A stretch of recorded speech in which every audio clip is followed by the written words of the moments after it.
Gender equality is more than a goal in itself. It is a precondition for meeting the challenge of reducing poverty, promoting sustainable development, and building good governance, said Kofi Annan.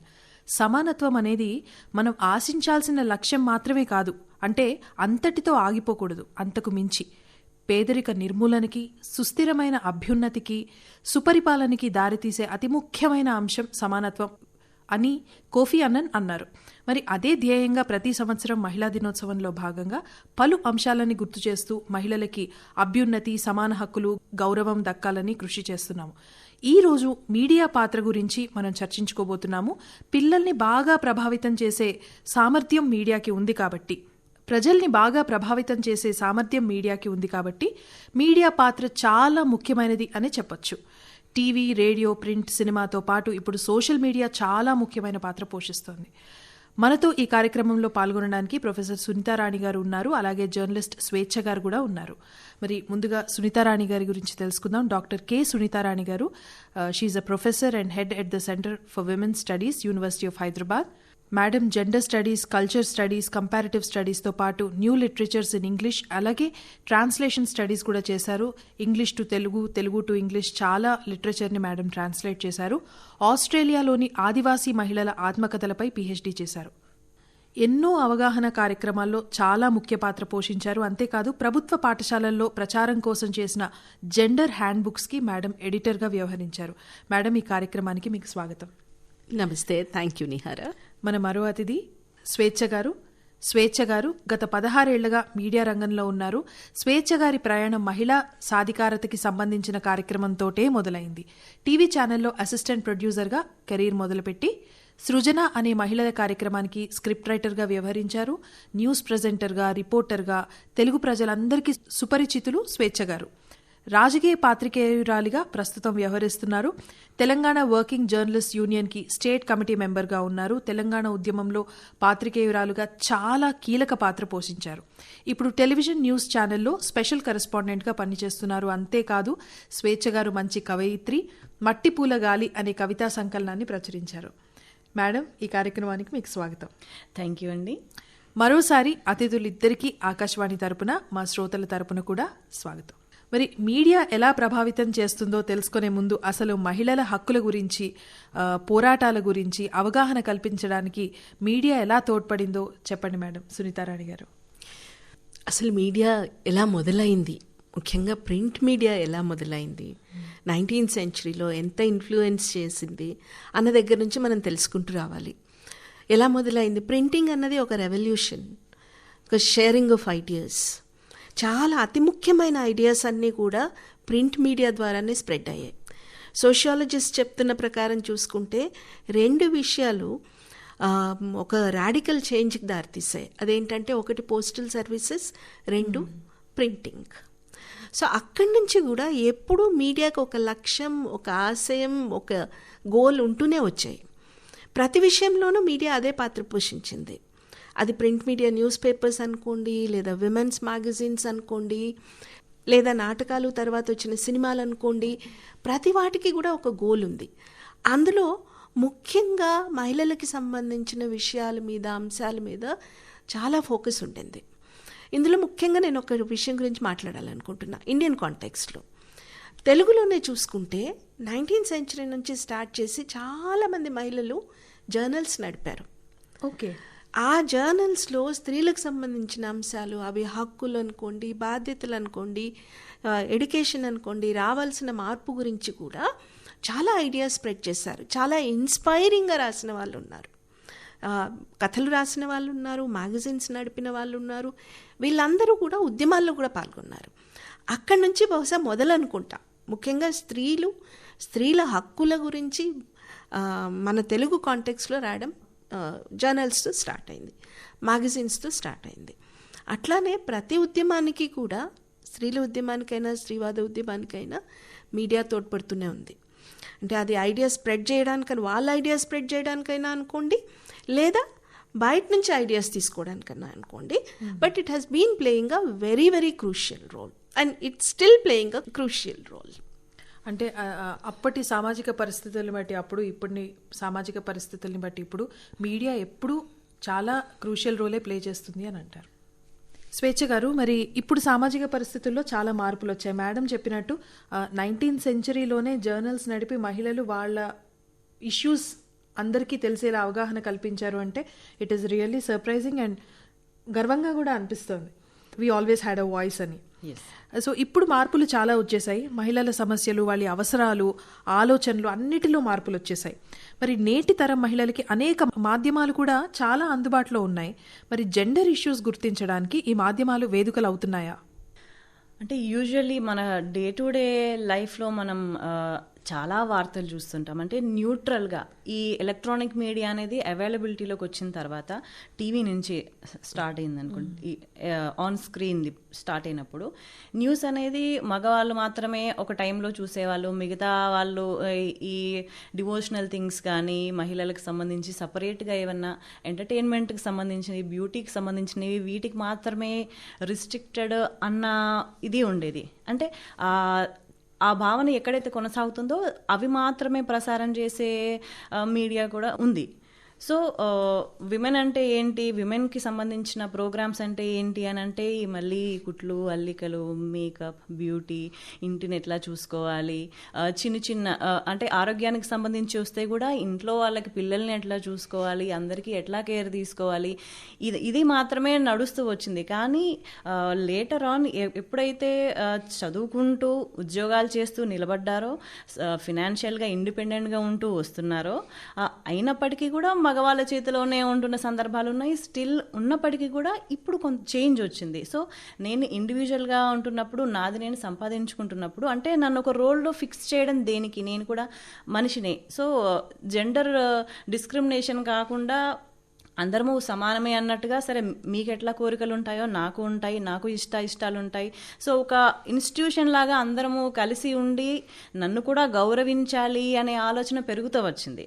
So ఇప్పుడు మనం చూసుకుంటుంటే మీడియాలో న్యూస్కి సంబంధించి పర్టికులర్గా కూడా mostly విమెన్కి సంబంధించి roles ఏముంటాయనంటే on screen అందంగా కనిపించే వాళ్ళు వార్తలు చదివితే చూస్తారు. సో బ్యూటీ ఉంటే మాత్రమే చూస్తారు. ఓకే, దానికి కొన్ని రకాల బ్యారియర్స్ ఉన్నాయి. విమెన్ రోల్స్ ఏంటి అంటే వార్తలు చదవడం మాత్రమే కాదు, వార్తలు రాస్తారు, వార్తలు తీసుకొస్తారు, ఎడిట్ చేస్తారు, దానికి సంబంధించి ప్లానింగ్ చేస్తారు, అన్నీ ఉంటాయి. కానీ అక్కడి దాకా మహిళల్ని రానివ్వడం అనే పాయింట్ వచ్చేసరికి మగవాళ్ళకి పెళ్ళిళ్ళు అవుతాయి.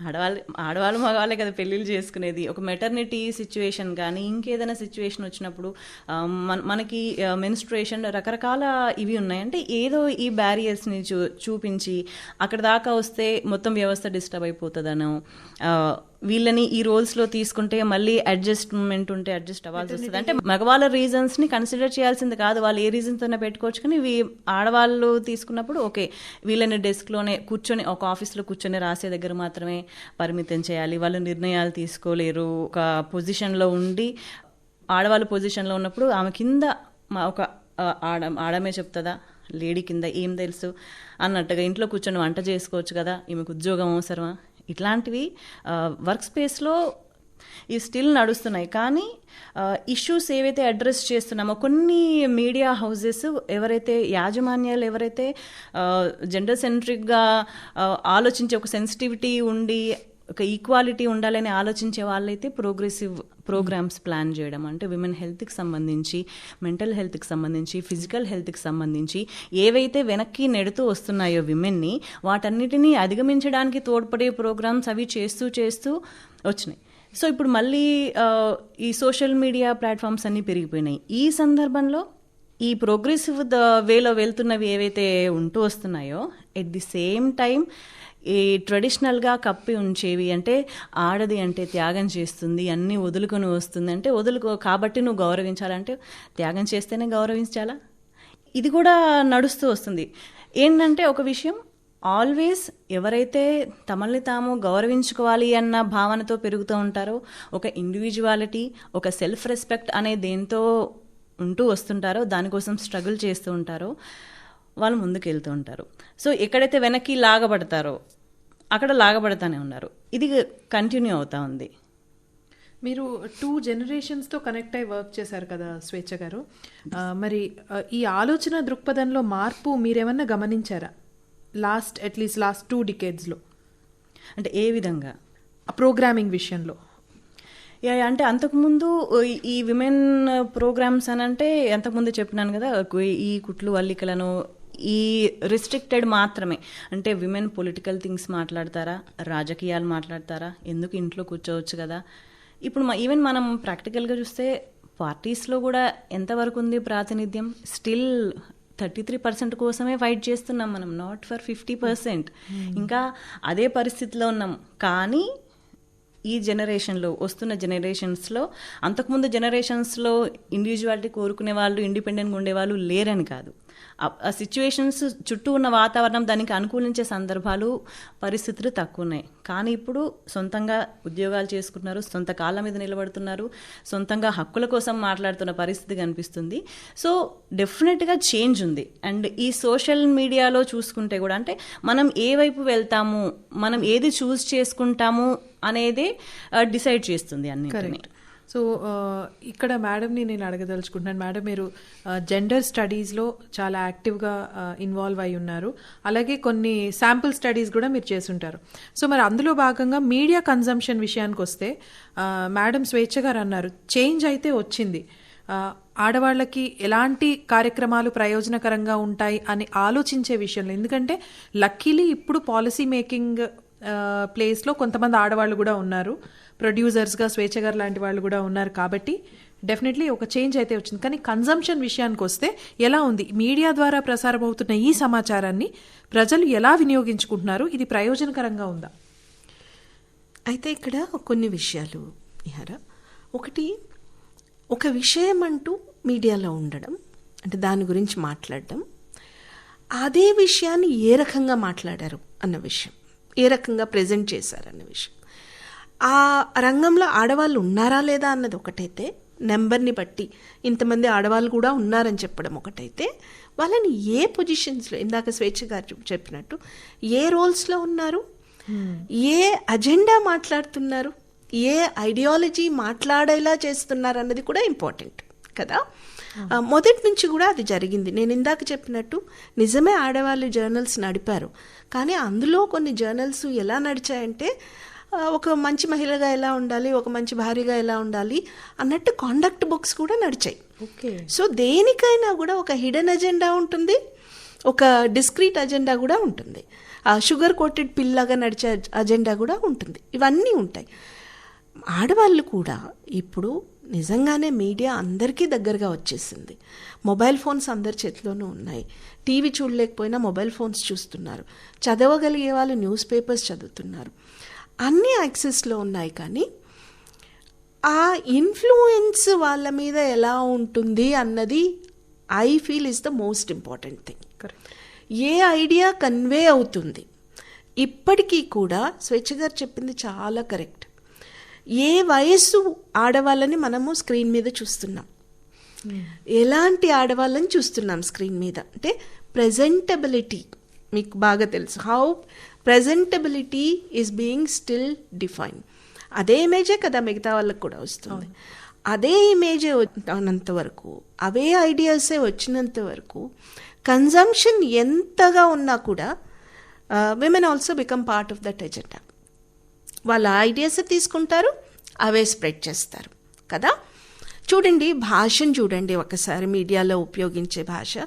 అన్ఫార్చునేట్లీ చాలాసార్లు ఆడవాళ్ళే ఈ మాటలు పలుకుతుంటారు టీవీలో. ఎందుకంటే they are employed, right? You're employer చెప్పినట్టే మీరు చెప్పాల్సి ఉంటుంది, అక్కడ మార్చే అవకాశం కూడా ఉండదు. అనగా మనం ఒక idea, we're driven by ideology madam. అది సబ్ కాన్షియస్ గానే అది మహిళల్లో కూడా వచ్చేసింది. ఎగ్జాక్ట్లీ, ఎందుకంటే we're all part of a system కదా.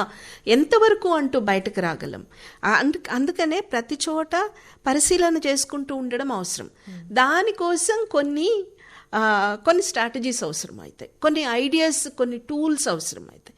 స్క్రీన్ మీద ఒక అమ్మాయి నిలబడి ముద్దుగుమ్మల గురించి మాట్లాడుతుంటే అది ఎలా వెళ్తుంది? How many women want to be called, addressed like that? But విని యాంకర్ చెప్పేది ఈ ముద్దుగుమ్మనో జత కట్టిందనో ఈ పదాలన్నీ కూడా చాలా లోడెడ్ వర్డ్స్, రైట్? బట్ అవి వింటూ వింటూ వింటూ వింటూ నార్మలైజ్ అయిపోతాయి ఇవి. సో మీడియా అనుకోండి, ఏ ప్రసార సాధనం అనుకోండి, ఏ రూపంలో అయినా కూడా something that is being shared, something that is డిసెమినేటెడ్. The hidden agenda is also very very important. The hidden ideology ఏదైతే వెళ్తుందో అది కూడా చాలా important. And at the same point నేనేం చెప్దాం అనుకున్నానంటే, ఎవరైతే స్క్రీన్ మీద కనిపిస్తారో, న్యూస్కి సంబంధించి కావచ్చు, ఎంటర్టైన్మెంట్ కావచ్చు, సినిమా కావచ్చు, ఇంకేదైనా కావచ్చు, ఎవరైతే కనిపిస్తున్నారు అనంటే, స్టిల్ ఆన్ స్క్రీన్ ఉన్నారు అనంటే they are open to everything. మనం ఏమైనా అనొచ్చు, ఏమైనా మాట్లాడొచ్చు అనే ఇది ఉంది. అండ్ పర్టికులర్ ఎంటర్టైన్మెంట్కి వచ్చేసరికి మనం యూజువల్లీ ఛానల్స్లో సినిమాకి సంబంధించి ఒక హాఫ్ అన్ అవర్ స్లాట్ ఉంటుంది ఎవ్రీడే. సో అందులో రాసేటప్పుడు చూసేటప్పుడు కూడా ఆడవాళ్ళనైతే ఈ ముద్దుగుమ్మ అంటారు, మరి మగవాళ్ళు మరి హీరో వాళ్ళు కూడా అందంగానే ఉంటారు కదా. అందంగా ఉన్నప్పుడు మరి ఈ ఆజాను బావుడు ఇట్లా అన్నాడే, ఇట్లాంటి ఈ కండలు ఇట్లా చూపించుకున్నాడే, ఇది ఉండదు కదా. సో అట్లా అని లేకపోతే అందాలు ఆరబోసింది, ఇట్లా ఎంటర్టైన్మెంట్కి వచ్చేసరికి ఇట్లా. అండ్ వాళ్ళు ఏమన్నా కొంచెం పెద్ద పనులు చేసి ఏమైనా యాక్టివిటీ ఉన్నప్పుడు పలానా నటి హైదరాబాద్కి వచ్చింది అని వచ్చినప్పుడు లేడీ అయితేనేమో వచ్చింది, మగవాళ్ళు అయితేనేమో వచ్చారు అంటే సంబోధించే దగ్గర కూడా సింగులర్గా ఎందుకు సంబోధించాలి? ఈవెన్ రాజకీయ నాయకుల విషయానికి వచ్చేటప్పటికి కూడా ఆడవాళ్ళైతే ఏకవచనంతో సంబోధించడం, మగవాళ్ళైతే అది ఎవరైనా సరే రెస్పెక్టబుల్ వేలో మాట్లాడడం. Everybody needs respect. ఆడవాళ్ళని ఏమైనా అనొచ్చు, మగవాళ్ళని కూడా ఏమైనా కించపరచొచ్చు అని కాదు, ఎవరిని కించపరచకూడదు. మనం ఎక్కడ జెండర్ సెన్సిటివిటీ గురించి మాట్లాడుతున్నాం, మనం ఎట్లా మాట్లాడుతున్నాం, ఎట్లా ట్రీట్ చేస్తున్నామో కొన్ని అభ్యంతరకరమైనవి ఉంటారు. నిజంగా అంటే మేడం అన్నారు ఇంత జత కట్టింది, వీళ్ళతో లైన్ క్లియర్ అయింది, ఇది నడుస్తుంది, అది నడుస్తుంది, ఇట్లాంటివి ఏదైతే ఐడియాలజీ భావజాలం ఉందో మనం ఎక్కడైతే దాన్ని కంఫర్టబుల్గా మాట్లాడగలుగుతామో అక్కడ ఉండే ఆడవాళ్ళు కూడా దాన్ని అంగీకరించి అట్లాంటి ఐడియాలజీని యాక్సెప్ట్ చేసి దాన్ని ఫేస్ చేయాల్సిన సిచ్యువేషన్స్ ఉంటుంది. సో మెయిన్లీ దీన్ని అపోజ్ చేయాల్సిన అవసరం ఉంటుంది ఖచ్చితంగా. స్వేచ్ఛ గారు మీరు అన్నట్టుగా అది ఆ ఎకోసిస్టంలోనే కాకుండా ఆ మీడియా తీరా ఇన్ఫ్లుయెన్స్ చేసేది ఎవరు? ప్రజల్ని. కాబట్టి మనం ప్రజలకి ఆ భావజాలాన్ని నార్మలైజ్ చేస్తున్నాం బేసిక్గా. ఇప్పుడు ఒక అమ్మాయి బయటకు వచ్చి ఆన్ స్క్రీన్ ఈవెన్ న్యూస్ ఛానల్లో పనిచేసినా కూడా స్క్రీన్ మీద కనిపిస్తుంది అని అంటే that is her profession. Male choose చేసుకున్నా అది ప్రొఫెషన్, ఫీమేల్స్ చూస్ చేసుకున్నా అది profession. Should be treated in a respectable వే.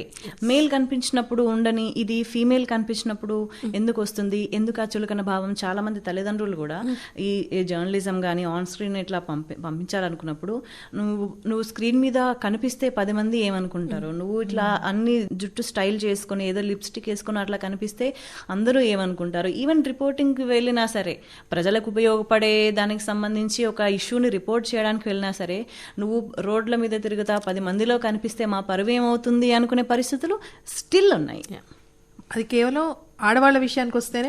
ఆడవాళ్ళ విషయానికి. అదే మగవాళ్ళు చేస్తే ఎంత ధైర్యంగా చేస్తున్నాడు, ఎంత గొప్పగా చేస్తున్నారు, ఎంత గొప్పగా ముందుకు వెళ్తున్నారు, ప్రొఫెషనలిజం అని అంటుంటారు. స్వేచ్ఛ గారు, మరి ఇప్పుడు ఇంకో విషయానికి వస్తే సోషల్ మీడియా యుగంలో మనం ఉన్నాం. మీరు ఇందాక చెప్పారు, మరి ఇక్కడ ప్రతి వ్యక్తి తన అభిప్రాయాన్ని బహిరంగంగా ప్రచురిస్తున్నారు. ఒక మీడియా హౌస్ ద్వారా కాదు, వాళ్లే ఒక మీడియా హౌస్ అయి ప్రచురిస్తున్నారు. ఈరోజు అందరికీ లక్షల కోట్ల ఫాలోవర్స్ కావాలి, పెయిడ్ పార్ట్నర్షిప్స్ కావాలి, ఈ రేస్లో ఏమన్నా ప్రచురిస్తున్నారు. మరి వారి వ్యక్తిగత అభిప్రాయాల్ని ప్రచారం చేసే వేదిక వారికి ఉంది కాబట్టి దే ఆర్ డూయింగ్ ఇట్. ఎంత క్రియేటివ్గా ప్రయోగాత్మకంగా చేస్తే అంత గొప్ప ఆదరణ, డబ్బు వస్తుంది. మరి లైక్లు ఫాలోల బాటలో ఈ వేటలో పడి బాధ్యత రాహిత్యం పెరుగుతుందేమో అని అనిపిస్తుంది. మరి మీరేమంటారు? సోషల్ మీడియా స్టార్స్కి స్టార్డమ్ ఇచ్చే మన ప్రజలకి మీరేం చెప్తారు? అంటే ప్రజలు రకరకాలుగా ఉంటారు. ఏ ఒక్క వ్యక్తి ఇంకో వ్యక్తిలా ఉండరు, ఏ ఒక్క వ్యక్తి ఇంకో వ్యక్తిలా ఆలోచించరు. వాళ్ళు చిన్నప్పటి నుంచి పుట్టి పెరిగిన నేపథ్యం, వాళ్ళ పరిస్థితులు, వాళ్ళు చూసిన సందర్భాలు, వాళ్ళ సిచ్యువేషన్ ఎట్లా ఉంది, వీటన్నిటిని బట్టి ఒక్కొక్కళ్ళ వ్యక్తిత్వం ఒక్కోలాగా రూపుదిద్దుకుంటుంది. ఈ సోషల్ మీడియా పెరిగిన తర్వాత ఏమైందనంటే వాళ్ళకి జీవితంలో ఎక్కడెక్కడైతే వాళ్ళకి తీరని కోరికలు కానీ, హిడెన్గా మాట్లాడుకోలేనివి, చెప్పుకోలేనివి, లేకపోతే వాళ్ళని హర్ట్ చేసిన సంఘటనలు ఏమైనా ఉంటే దానికి ఆపోజిట్గా ఇంకేమైనా కనిపించినప్పుడు వాళ్ళు నెగిటివ్ వేలో వెళ్తుంటారు, నెగిటివ్ కమెంట్ చేస్తుంటారు. అంటే ఇప్పుడు ఒక వ్యక్తి, ఒక వర్గానికి చెందిన వ్యక్తి, ఒక ప్రొఫెషన్లో ఉన్న వాళ్ళు నన్ను హర్ట్ చేశారనుకోండి, అట్లాంటి వాళ్ళు ఇంకేదైనా చేసినప్పుడు తారసపడ్డప్పుడు నన్ను ఇట్లా చేసిండ్రన్న కోపంతో డెఫినెట్గా ఆపోజ్ చేయడం అనేది అట్లా ఉంటుంది. అది పెరిగిపోయింది. అంటే సోషల్ మీడియా అయినా ఎక్కడైనా ఏదైనా సరే మనం ఏం ఆలోచిస్తున్నాము, ఏం చేస్తున్నాము అంటే ఒక రెగ్యులేషన్, అంటే ఇది మాట్లాడకూడదు. మనకి ఇప్పుడు మనం ఫండమెంటల్ రైట్స్ అంటాం. ఏ వ్యక్తిని కించపరిచే హక్కు లేదు. ప్రతి వ్యక్తికి ఆ హక్కులు ఉంటాయి. బేసిక్గా మనం డే టు డే లైఫ్లో ఈ హక్కులకి ఎక్కడైతే భంగం కలుగుతుందా లేదా అని ఆలోచించుకోగలిగే కాన్షియస్నెస్లో ఉన్నామా, అవి ఆలోచిస్తున్నామా, మనం మాట్లాడే మాటలు ఎవరైనా హర్ట్ చేస్తున్నాయా, లేదు మనల్ని ఎవరైనా హర్ట్ చేస్తున్నారా. సో ఇది చట్టవిరుద్ధం, రాజ్యాంగం మనకిచ్చిన హక్కులకి ఇది విరుద్ధం అనే కాన్షియస్నెస్ ఎక్కడైతే స్టార్ట్ అవుతుందో it is applicable to anything. మన ఎంటర్టైన్మెంట్కి అప్లై చేసుకోవచ్చు, న్యూస్కి అప్లై చేసుకోవచ్చు, సినిమాకి అప్లై చేసుకోవచ్చు, దేనికైనా అప్లై చేసుకోవచ్చు. సో మనం ఎట్లా ఉంటున్నాము, ఏం ఆలోచిస్తున్నాము, నిజంగా మనం ఒక న్యూట్రాలిటీ కోరుకుంటున్నామా, అందరూ రెస్పెక్టబుల్గా ఉండాలని కోరుకుంటున్నామా, లేదు ఎదుటి వాళ్ళని తగ్గించి చూడడం వల్ల నేను ఆనందం పొందుతున్నాను, నేను ఇది కంటిన్యూ చేస్తున్నానని కోరుకుంటున్నామా అనేది ఆలోచన విధానం నుంచి రావాల్సిన మార్పు. ఇది ఎక్కడైతే స్కూల్స్ నుంచి ఫౌండేషన్ అనేది స్టార్ట్ అవుతుంటుంది. సో ఎటువంటి వాతావరణాన్ని ప్రోత్సహిస్తున్నారు, పిల్లల మధ్య ఎటువంటి ఆలోచనను పెంపొందింపజేస్తున్నారు.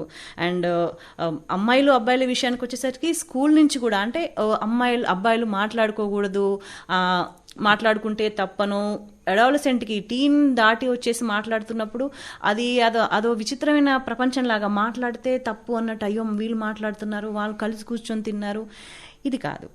సో ఒక వ్యక్తిగా మనం ఏం చేస్తున్నాము, జెండర్ రోల్స్ ఏంటి, ఆడ ఏంటి, మగ ఏంటి, ఒక లైఫ్లో వీళ్ళిద్దరి రోల్ ఏంటి, ఆడ మగ కలిసి ఉంటే చేసేది ఏంటి, ఆడవాళ్ళు ఉంటే సాధించేది ఏంటి, మగవాళ్ళు ఉంటే సాధించేది ఏంటి.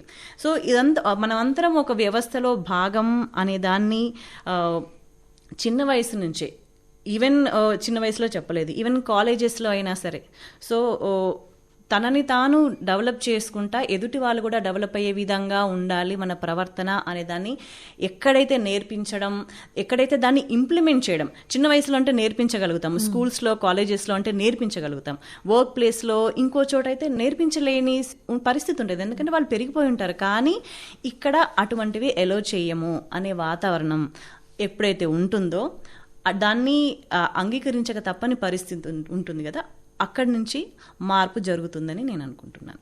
అలాగే రెస్పాన్సిబుల్గా వాళ్ళు కంటెంట్ పెట్టడానికి ఈ వయసు నుంచే వాళ్ళకు ఒక స్ట్రాంగ్ ఫౌండేషన్ ఉండాలి అంటారు. Yes, definitely. ఈవెన్ స్కూల్లో అయినా సరే పిల్లల్ని కమెంట్ చేయడం ఏదైతే ఉంటుందో, నో ఇది తప్పు, కించపరచడం తప్పు. ఒక మనిషిని నేను మళ్ళీ చెప్తున్నాను, ఏదైతే మనకి ఫండమెంటల్ రైట్స్ అయితే ఉన్నాయో, ప్రాథమిక హక్కులకి భంగం కలగకుండా ఉండడం, అన్నిటిని ప్రతి అంశాన్ని కోడ్ చేసుకొని ప్రతిదీ ఇంప్లిమెంటేషన్లో పెట్టినప్పుడు మాత్రమే మనకి ఒక చేంజ్ అనేది కనిపిస్తుంది. ఇప్పుడు సోషల్ మీడియా ఎవరికి నచ్చిన పోస్టులు వాళ్ళు పెట్టుకుంటారు, కానీ ఎదుటి మనిషిని ఆన్ స్క్రీన్లో కనిపించినంత మాత్రాన, పబ్లిక్లో కనిపించినంత మాత్రాన నువ్వు ఇట్లా ఉన్నావు, ఇట్లా వేసుకున్నావు, నువ్వు అది చేస్తున్నావు, ఇది చేస్తున్నావు అనే హక్కు ఎవరికి లేదు. కానీ ఇప్పుడు ఈ సోషల్ మీడియా కంట్రోల్ చేస్తుందా లేదా అనేది చాలా క్వశ్చన్ ఉంది. ఎందుకంటే మనం చూస్తున్నప్పుడు కూడా మనకి అదర్ కంటెంట్ చాలా వస్తుంటుంది, మనం బ్లాక్ చేస్తుంటాము, స్పామ్ అని కిందికి వెళ్తుంటుంది. కానీ అవగాహన ఉన్న వాళ్ళు ఓకే ఇది స్పామ్ అని తెలుసుకుంటారు. అవగాహన లేకుండా అప్పుడప్పుడే ప్రపంచాన్ని చూడాలి, తెలుసుకోవాలనుకున్న వాళ్ళు డిస్కరేజ్ అయిపోతారు, డిమోరలైజ్ అయిపోతారు. ఆ ఒకే ఒక చిన్న ఇన్సిడెంట్ వల్ల జీవితం మొత్తం వెనక్కిపోయే పరిస్థితులు ఉంటాయి. అట్లా జరగకుండా ప్రతి ఒక్కరూ కాన్షియస్గా ఉండి బిహేవ్ చేయాల్సిన అవసరం ఉందని నేను అనుకుంటున్నాను. చాలా బాగా చెప్పారు స్వేచ్ఛ గారు. ఎందుకంటే ఇప్పుడు అదర్ మీడియంస్కి కన్జంప్షన్ టైం తగ్గిపోయింది. న్యూస్ పేపర్ అనుకోండి 5 నిమిషాల కంటే ఎక్కువ చూడట్లేదు. టీవీలు కూడా ఏదో పని చేసుకుంటా, కానీ ఎక్కువ కాన్సన్ట్రేట్ చేసి మోర్ స్క్రీన్ టైం ఇచ్చేది సోషల్ మీడియాకి. అలాంటి సోషల్ మీడియాలోనే మనం ఎక్కువ బాధ్యత రాహిత్యం చూస్తున్నాం. మరి మేడం, సినిమాలు, సీరియల్స్, లిటరేచర్ ఇలాంటి మెయిన్ స్ట్రీమ్ మీడియాలో సెన్సిటైజేషన్ పేరుతో మనం సెన్సిటైజ్ చేయాలనే ఉద్దేశం, కాకపోతే హింస, వివక్షత, అవహేళన ఎలా చేయించో చూపించి అప్పుడు హక్కులు, సమానత్వము, ఆకాశంలో సగం అని చెప్తున్నాం. మరి ఇది ఎలా రీచ్ అవుతుంది అన్నది ఒక పెద్ద క్వశ్చన్. మరి మీడియాలో ఇలాంటివి చూపించకూడదని, అలాగే చిన్నపిల్లలపై హింస, చిన్నపిల్లల్ని తిట్టడము, వాళ్ళని హింసించడము, వేధింపులకి గురి చేయడం, ఇవి కూడా మీడియాలో చూపించకూడదని ఏమన్నా రూల్స్ అండ్ రెగ్యులేషన్స్ అసలు ఉన్నాయా మెయిన్ స్ట్రీమ్ మీడియా గురించి? సోషల్ మీడియా గురించి స్వేచ్ఛ గారు ఇప్పుడే చెప్పారు, అది ఒక అన్ఫార్చునేట్ సిచ్యువేషన్ లాగా కనబడుతుంది. ఇందాక స్వేచ్ఛ గారు చెప్పారు కదా, అంటే ఒక యాక్సెస్ ఉన్నప్పుడు రెస్పాన్సిబిలిటీ కూడా తెలియాలి. కానీ చాలాసార్లు యాక్సెస్ ఉంటుంది కానీ రెస్పాన్సిబిలిటీ ఉండట్లేదు. అది ఒక కాంట్రడిక్షన్. ఎందుకంటే మన కాన్స్టిట్యూషన్ కూడా మనకి right to freedom of expression అంటుంది. కానీ ఫ్రీడమ్ ఆఫ్ ఎక్స్ప్రెషన్ ఎక్కడ ఆగిపోవాలి, ఎలా ఆగిపోవాలి, ఎంత రెస్పాన్సిబుల్గా ఉండాలన్నది కూడా ఒక question that we need to address. ఈ సోషల్ మీడియాలో ఇలా అవుతుంది అంటే మనకు వేధింపులు జరిగే స్థలాలు ఎక్స్పాండ్ అవుతున్నాయి అంతే. సరిగ్గా ఒక స్ట్రీట్లో ఏం జరుగుతుందో, ఒక వర్క్ ప్లేస్లో ఏం జరుగుతుందో అదే సోషల్ మీడియాకి ఎక్స్పాండ్ అవుతుంది. The more technology is developing, the more sides of harassment we're finding, like deep fake now. Deep fake కూడా దానికి ఎక్స్పాన్షన్ ఇంకా అలా ఎక్స్పాండ్ అవుతూ పోతుంది. అంటే మనం అడ్రస్ చేయాల్సింది ఆరిజిన్స్ ఆఫ్ డిస్క్రిమినేషన్. ఊరికేనే సర్ఫేస్ లెవెల్లో మనం ఇది ఇక్కడ ఉంది కాబట్టి దీని మీద ఒక రెగ్యులేషన్ పెట్టేస్తామంటే అది ఇంకో రూపం తీసుకుంటుంది, ఇంకోలాగా బయటపడుతుంది. అదే దాని రూపమే మీరు అంటున్నది.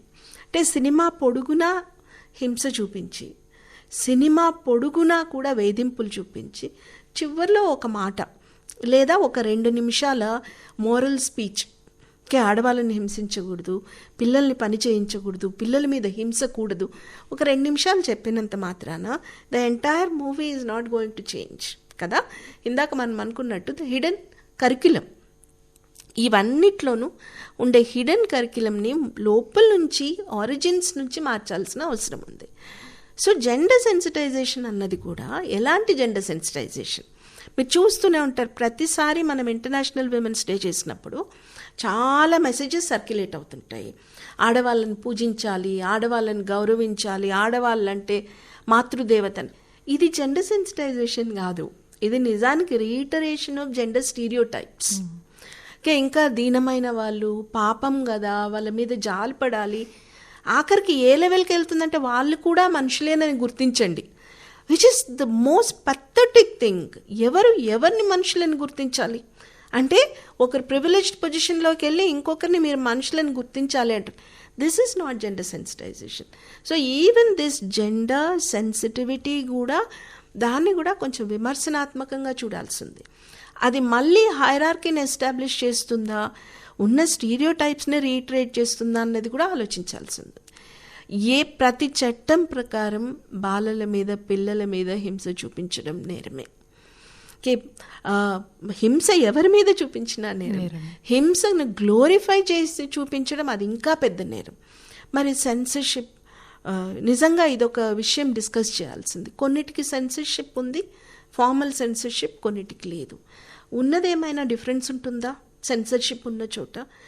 మూవీకి దేశంలో చాలా చోట్ల నుంచి వ్యతిరేకత వచ్చింది, కానీ ఫిల్మ్ఫేర్ అవార్డ్స్ కూడా వచ్చాయి, సెన్సర్షిప్ క్లియరెన్స్ కూడా వచ్చింది. అన్నపూర్ణి లాంటి సినిమాకి ప్రాబ్లమ్స్ ఉండొచ్చు, నేను కాదన్న, మనకి డిసగ్రిమెంట్స్ ఉండొచ్చు. అన్నపూర్ణి లాంటి సినిమా ఓటీటీ నుంచి కూడా విత్డ్రా చేసుకోవాల్సి వచ్చింది. అది I don't think it is going to harm anybody. Of course అందులో చూపించింది డిసగ్రిమెంట్ ఉండొచ్చు, కానీ అది హింస కాదు. మరి ఎందుకని even popular opinion vent against one movie, not against another movie? Why even censorship did not make any difference at all? OTTలో నిజమే సెన్సర్షిప్ లేదు కాబట్టి అన్నీ వచ్చేస్తున్నాయి. మరి సినిమాల్లో సెన్సర్షిప్ ఉండి కూడా ఎందుకు వస్తున్నాయి అలాంటివి? ఈ క్వశ్చన్స్ అన్నీ చాలా సీరియస్గా పబ్లిక్ ఒపీనియన్ని తీసుకుని మరీ అడగాల్సిన అవసరం ఉంది. And we know how public opinion is being moulded by media. ఇది ఎప్పటికీ ఆగని ప్రశ్న. మీడియా పబ్లిక్ ఒపీనియన్ ఇన్ఫ్లుయెన్స్ చేస్తుందా, పబ్లిక్ ఒపీనియన్ మీడియాని ఇన్ఫ్లుయెన్స్ చేస్తుందా? It's both ways. So change has to simultaneously come from both the sections. Influence చేసేవాళ్ళు, చేయబడేవాళ్ళు. అది రోల్స్ షిఫ్ట్ అవుతుంటాయి, చేంజ్ అవుతుంటాయి, but both have to change. For that I would think critical gender sensitization, not just ఒక patronizing గానో లేదా mechanical గానో లేదా టోకెనిస్టిక్ గానో మేము ఒక జెండర్ సెన్సిటైజేషన్ సెషన్ చేస్తాము, కానీ మీరు దయచేసి రాడికల్ చాలా చోట్ల చెప్తుంటారు, కొంచెం జాగ్రత్తగా మాట్లాడండి, రాడికల్గా ఏం చెప్పొద్దండి అని చెప్పేసి. లేదా వెంటనే ప్రశ్నలు వస్తుంటాయి which will obviously target the conduct of the speaker. కొన్నిసార్లు బెదిరింపు లెటర్స్ వస్తుంటాయి, మీకు కుటుంబ విలువల్లో నమ్మకం లేదు, అందరినీ చెడగొట్టేస్తున్నారని చెప్పి.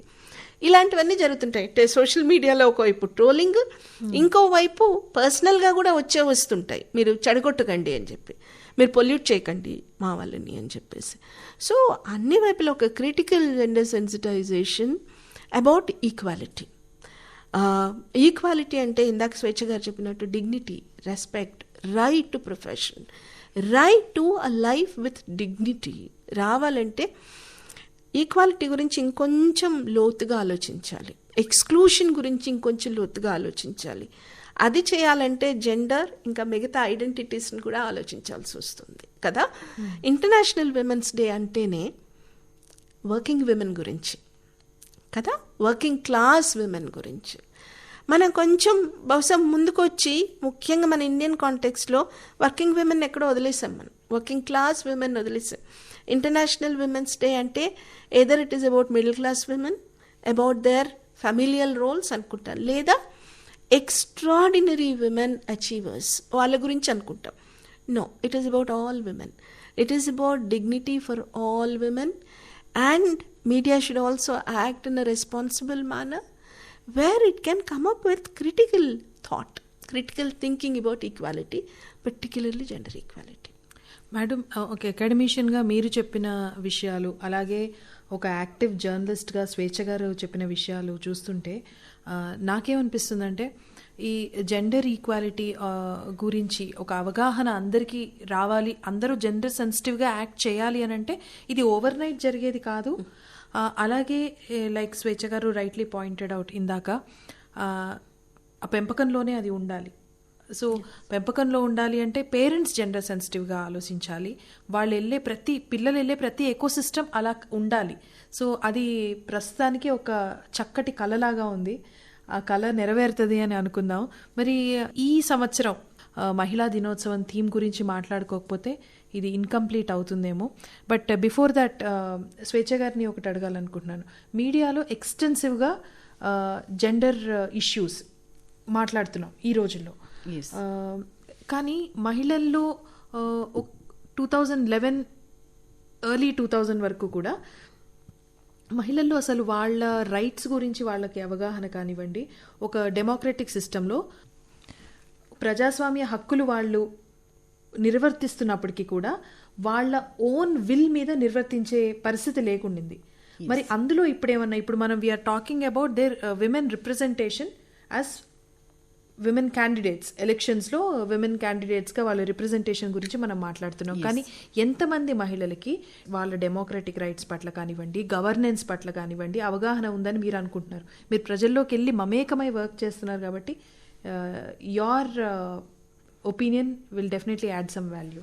అంటే అదర్ ఫీల్డ్స్ కంటే కూడా రాజకీయంగా మహిళలు ఉండాలి, వాళ్ళు ఒక స్థాయికి రావాలి అని అంటే బ్యాక్ సపోర్ట్, కుటుంబ సపోర్ట్ అయినా, ఫినాన్షియల్గా బాగా సౌండ్ అయి ఉండి ఇంట్రెస్ట్ ఉన్నా కూడా ఒక ఆమెను ప్రొటెక్ట్ చేసే ఒక వలయం ఉండడం లాంటిది, కానీ చాలా బ్యారియర్స్ చూసుకొని ముందుకు వచ్చే పరిస్థితి ఉందంటే ఇప్పుడు ఒక సాధారణ మహిళ అమ్మాయి ఒక కాలేజ్ ఎడ్యుకేషన్ అయిపోయి లేదా కొంతకాలం ఒక జాబ్ చేసిన తర్వాత లేదు నేను రాజకీయాల్లోకి రావాలి, నేను సమాజాన్ని మార్చాలి, బాగు చేయాలి అని అనుకుంటే ఒక మార్గం ఎక్కడుంది అని అంటే అది కూడా క్వశ్చన్ మార్కే. ఎక్కడికి వెళ్తావు, ఎక్కడికి వెళ్ళినా డిస్క్రిమినేషన్ ఉంటుంది. ఇది ఫేస్ చేస్తావా, అది ఫేస్ చేస్తావా అంటున్న పాయింట్సే కనిపిస్తున్నాయి. కాకపోతే అవేర్నెస్ పెరిగిన కారణంగా ఎంతో కొంత ఫార్వర్డెడ్గా ఆలోచించే కుటుంబాలు, అంతకుముందు అమ్మో బయటికి పంపిస్తే, రాజకీయాల్లో పంపిస్తే, పబ్లిక్ స్పేస్లో పంపిస్తే ఎట్లా అనుకునే వాళ్ళ దగ్గర నుంచి మార్పు కనిపిస్తుంది. ఎంతో కొంత సపోర్ట్ చేస్తున్నారు. మనకి పెద్ద పెద్ద పొజిషన్స్లో ఇప్పుడు కనిపించట్లేదు, కానీ మార్పు మొదలైంది. ఇప్పుడు జనరేషన్ వాళ్ళు విమెన్ అంతా కూడా వాళ్ళకి నచ్చిన పని చేద్దాం అనుకుంటున్నారు. ఏ రంగమైనా పర్వాలేదు, రాజకీయమైనా సరే మేము ఖచ్చితంగా ఉంటాము. మేము ఒక 10 ఏళ్ళు పనిచేసి, 5 ఏళ్ళు 10 ఏళ్ళు పనిచేసి ఒక కెరీర్ డెవలప్ చేసుకుంటాను, నాకంటూ ఒక లక్ష్యం ఉంది, నేను దాన్ని రీచ్ అవుతాను అనే ఒక పట్టుదల. ఎట్ ది సేమ్ టైం మనకు సోషల్ మీడియాలో గుడ్స్ అండ్ బ్యాడ్స్ గురించి మాట్లాడుకున్నాం. మనకి నెగిటివ్ కంటెంట్ ఎంతైతే కనిపిస్తుందో దాన్ని ఒక టెక్నాలజీ డెవలప్ అయింది కాబట్టి అంత నాశనం అయిపోతుంది అనే దాన్ని నేను అంగీకరించిన. ఎందుకంటే ఈ టెక్నాలజీ డెవలప్ అవుతున్న క్రమంలో ఒక మహిళ కానీ మగవాళ్ళు కానీ ఎవరైనా ఒక వ్యక్తిగా ఇండివిజువల్గా ఎట్లా ఎదగాలి, ఏ విధంగా ఆలోచించాలి, గైడ్ చేయడానికి మనకి చాలా పేజెస్ కనిపిస్తున్నాయి, చాలా సైట్స్ కనిపిస్తున్నాయి. అండ్ మనకి ఫిలాసాఫికల్గా చాలా చాలా బుక్స్ కూడా అవైలబుల్ ఉన్నాయి. అంటే దేన్ని వాడుకోవాలి, ఎట్లా వాడుకోవాలి అనే ఒక అవగాహన. నిజంగా ఒక అమ్మాయి పొలిటికల్గా రావాలి అనుకుందనుకోండి, సో ఎట్లా ఉంటుంది, ఈ కెరీర్ ఎట్లా ఉంటుంది, ఏం చేయాలి, ఒక రాజకీయ వ్యవస్థ ఎట్లా ఉంటుంది అనే అకాడమిక్ అవగాహన ఎప్పుడైతే వస్తుందో, తను అకాడమిక్గా ఏవైతే థియరిటికల్గా ఏదైతే చూసిందో, ప్రాక్టికల్గా ఏదైతే ఉందో, రెండింటికి మధ్య ఉన్న వ్యత్యాసము ఎట్లా రెండింటిని కనెక్ట్ చేయాలి అనే ఒక స్పష్టత తెచ్చుకోగలిగే పరిస్థితి వచ్చినప్పుడు డెఫినెట్గా 33% కాదు, మనం ఖచ్చితంగా ఆటోమేటిక్గా 50% అడిగే పరిస్థితి రేపు ఖచ్చితంగా వస్తుంది అన్న ఒక కాన్ఫిడెన్స్, నమ్మకం అయితే, ఆశ అయితే నాకుంది. సో మీరు అంటే పాత్రికేయ రంగంలో కూడా పొలిటికల్ విషయానికి వచ్చేసరికి ఎక్కువగా మగవాళ్ళు కనిపిస్తుంటారు. అందులో కూడా చాలా హీటెడ్గా ఉండే పొలిటికల్ డిబేట్స్ మీరు ఆన్ డైలీ బేసిస్ కండక్ట్ చేస్తున్నారు కాబట్టి పల్స్ మీరు కరెక్ట్గా క్యాచ్ చేస్తారని నేను అనుకుంటున్నాను. సో మీరు అన్నట్టు అవగాహన కొంచెం పెరుగుతూ ఉంది. అయితే మన దగ్గర మెన్స్ట్రల్ హైజీన్ గురించో విమెన్ హెల్త్ గురించో పెనిట్రేషన్ ఎక్కువ ఉండదు, కాకపోతే సోషల్ మీడియా పెనిట్రేషన్ ఎక్కువ ఉంది.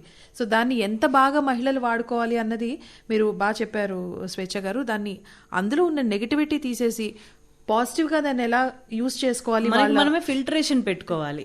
అది ఎప్పుడు జరుగుతుందనంటే మెంటల్ గా మనకి క్లారిటీ, అనలైజ్ చేసుకోగలిగే కెపాసిటీ, ఇది చేయాలి ఇది చేయొద్దు అనే ఒక స్పష్టత తెచ్చుకోగలిగే క్యాపబిలిటీ ఎప్పుడు ఉంటుందో అప్పుడు సాధ్యం అవుతుంది.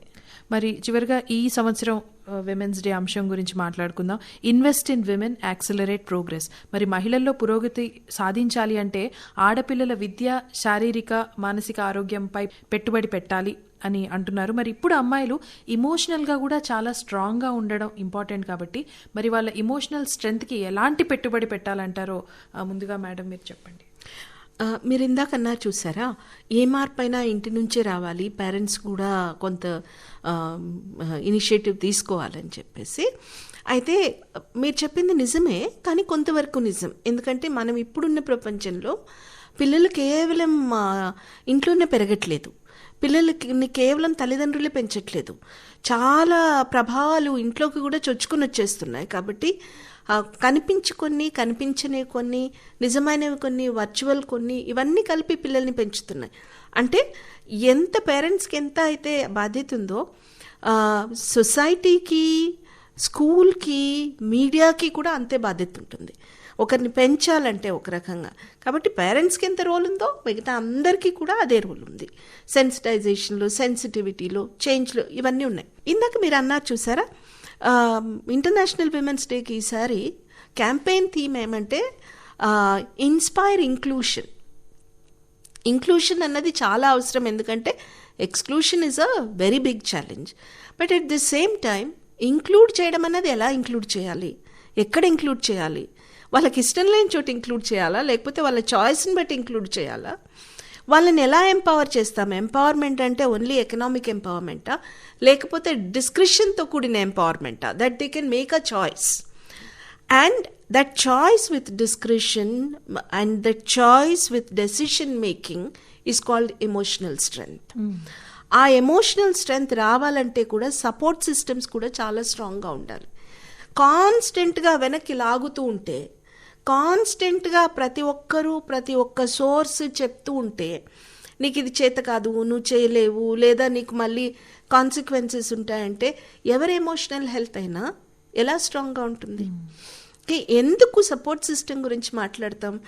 మెన్కి విమెన్కి genders are being designed and constructed, no doubt about it. Men మీద కూడా రెస్ట్రిక్షన్స్ ఉంటాయి, కానీ మెన్లో ఇన్వెస్ట్ చేసిన పవర్కి సొసైటీ అంతా కూడా పట్టి చాలా బలంగా పట్టుకొని ఉంటుంది మారకుండా కదా. So men also keep convincing themselves we're powerful, we can do anything, we're achievers కదా. ఈ mental makeup, like mental mapping, emotional strength is also derived from other agencies. So women kuda, of course all of us are strong physically, mentally, emotionally, but migitha agencies kuda equal role play cheyalsi untundi. Meer balam ivvakapoyina parvaledu, we are all strong, but demoralize cheyakapothe చేయకుండా ఉంటే సరిపోతుంది, వెనక్కి లాగకపోతే చాలు, invisible glass ceilings లేకుండా ఉంటే చాలు, anybody can reach anywhere. We all have that strength, we're all capable, but no pulling back, no demoralizing. అది important. Swechcha garu మీ అభిప్రాయం చెప్పండి. మేడం చెప్పిన దానికి కంటిన్యూషన్లో అంటే శారీరక ఆరోగ్యము, మానసిక ఆరోగ్యం, physical wellbeing and mental wellbeing, emotional strengthening అనేవి అన్నీ ఇంటర్లింక్డ్ ఉంటాయని నేను అనుకుంటాను. ఎందుకంటే ఇప్పుడు రకరకాల స్టీరియో టైప్స్తో అన్ని బ్యారియర్స్, బయటికి వెళ్ళొద్దనో, ఇట్లా బట్టలు వేసుకోవద్దనో, ఇక్కడ మాట్లాడొద్దు, ఇవన్నీ రిస్ట్రిక్షన్స్తో పెరుగుతూ ఉన్న క్రమంలో వన్స్ ఎనీ ఇండివిజువల్ వాళ్ళ వెల్బీయింగ్ మీద, అంటే నేను ఆరోగ్యంగా ఉన్నానా, నా కోసం నేను ఏం చేసుకుంటున్నాను అనేది ఎక్కడైతే స్టార్ట్ అవుతుందో అక్కడి నుంచే ఈ ఎమోషనల్ స్ట్రెంథనింగ్ కూడా స్టార్ట్ అవుతుంది. ఈ ఆల్రెడీ స్ట్రాంగ్ ఉన్న వాళ్ళకి రకరకాల సపోర్ట్ సిస్టమ్స్ ఉంటాయి. అంటే ఎవరు సపోర్ట్ చేసినా చేయకపోయినా, ఏ సిస్టమ్ సపోర్ట్ చేసినా చేయకపోయినా, ఒక వ్యక్తి ఉదయాన్నే లేచి తన హెల్త్ ఎట్లా ఉంది, సో మానసిక ఆరోగ్యం ఎట్లా ఉంది, కొంచెం బ్రీతింగ్ ఎక్సర్సైజ్ చేసుకున్నాం, కొంత వర్కౌట్ చేసుకున్నాం, అది చేసినప్పుడు ఫిజికల్గా మనం హెల్తీగా ఫీల్ అయినప్పుడు మనకి సైంటిఫిక్గా హార్మోనల్ రెగ్యులేషన్, బ్యాలెన్సింగ్ ఇవన్నీ ఉంటాయి. ఇవన్నీ ఇంపాక్ట్ చేస్తాయి మనం ఎట్లా ఉండాలి, ఏం చేయాలి అనే దాన్ని, ఎమోషనల్గా ఎంత స్ట్రాంగ్ ఉండగలము అనే దాన్ని కూడా ఇవన్నీ ఖచ్చితంగా డిసైడ్ చేస్తాయి. అంటే ఈ ఒక వ్యక్తి తన మీద తాను కాన్సన్ట్రేట్ చేసుకునే అంశాలకు సంబంధించిన రిస్ట్రిక్షన్స్ని, బ్యారియర్స్ని ఎట్లా అంటే, ఇప్పుడు అబ్బాయి జిమ్కి వెళ్తున్నాడు అని అంటే ఓకే ఫైన్, అమ్మాయి జిమ్కి వెళ్తుందా అంటే ఓకే పెళ్లి టైంలోనో ఇంకో టైంలో, అది కాదు. నువ్వు ఆరోగ్యంగా ఉండాలి అని అంటే నీ మీద నువ్వు ఎంత కాన్సన్ట్రేట్ చేసుకుంటావు, నీ శరీర ఆకృతి ఎట్లా ఉన్నా కూడా యు ఆర్ బ్యూటిఫుల్, నువ్వు హెల్దీగా ఉంటే చాలు అనే కాన్షియస్నెస్ ఎప్పుడైతే వస్తుందో అది ఖచ్చితంగా మానసిక ఆరోగ్యాన్ని ప్రభావితం చేస్తుంది, ఎమోషనల్ స్ట్రెంగ్త్ ఇస్తుంది. ఎవరు సపోర్ట్ చేసినా చేయకపోయినా, వ్యవస్థ అట్లా చేయకపోయినా ఈ వ్యవస్థ నాకు సపోర్ట్ చేయట్లేదు, కానీ సో నేను ఇక్కడి నుంచి దీనికి ఆల్టర్నేట్గా నేను ఎదగాలంటే నేను ఏం చేయాలి అని అంటే మానసికంగా స్ట్రాంగ్గా ఉండాలి. ఈ స్ట్రెంగ్త్ లోపల నుంచి వస్తుంది. ఎప్పుడైతే ఒకళ్ళు తమ మీద తాము కాన్సన్ట్రేట్ చేసుకోగలుగుతారో, ఫస్ట్ నేనేంటి అనేది నాకు అర్థమైనప్పుడు నాకేం కావాలనేది నాకు తెలుస్తుంది. సో నేను అర్థం చేసుకునే క్రమంలో బ్యారియర్స్ ఉండకుండా మనం ఏ వయసులో నుంచైనా స్టార్ట్ చేయొచ్చండి. చిన్నప్పుడే స్టార్ట్ చేయాలి, ఇక్కడికే స్టార్ట్ చేయాలి అని కాదు. ఎప్పుడైతే ఒక వ్యక్తి 30 ఏళ్ళు ఉండనివ్వండి, 50 ఏళ్ళే ఉండనివ్వండి, ఆ వ్యక్తి నేనేంటి, స్వేచ్ఛ ఉన్నాను, నేనేంటి, నా ఆలోచన ఏంటి, నాకు నచ్చేవేంటి, నాకు నచ్చనివేంటి, ఏది చేస్తే నేను సంతోషంగా ఉంటాను, ఎట్ ది సేమ్ టైం నేను ఏది చేస్తే అంటే ఎదుటి వాళ్ళని అనవసరంగా బాధ పెడుతున్నాను అనేది ఒక న్యూట్రాలిటీ పద్ధతిలో వెళ్ళి చేస్తున్నాననే ఒక కాన్షియస్నెస్, ఒక స్పష్టత నా మైండ్లో ఉందనుకోండి, నాకేం కావాలని నాకు తెలుస్తుంది, నేను ఏం చేయాలని నేను ఆలోచించుకోగలుగుతాను, నేను ఎట్లా ముందుకు వెళ్ళాలని నేను డిసైడ్ చేసుకోగలుగుతాను, ఎవరి మధ్యలో ఉండాలి, ఎట్లాంటి లైఫ్ లీడ్ చేయాలనేది. సో ఇది అంతా ఒక క్రమంలో జరుగుతూ ఉండాలి. సో తనని తాను తెలుసుకునే ప్రక్రియ ఎప్పుడైతే స్టార్ట్ అవుతుందో మార్పు అనేది ఖచ్చితంగా ఉంటుంది. ఇది జరగడానికి మనకి కొన్ని జనరేషన్స్ పడుతుండొచ్చు. ఇప్పుడు వర్క్ చేస్తున్న దగ్గర ఒక అడ్డుకట్ట ఉంది, బ్యారియర్ ఉంది, ఒక విమెన్ అన్న దాంతో ఉంది.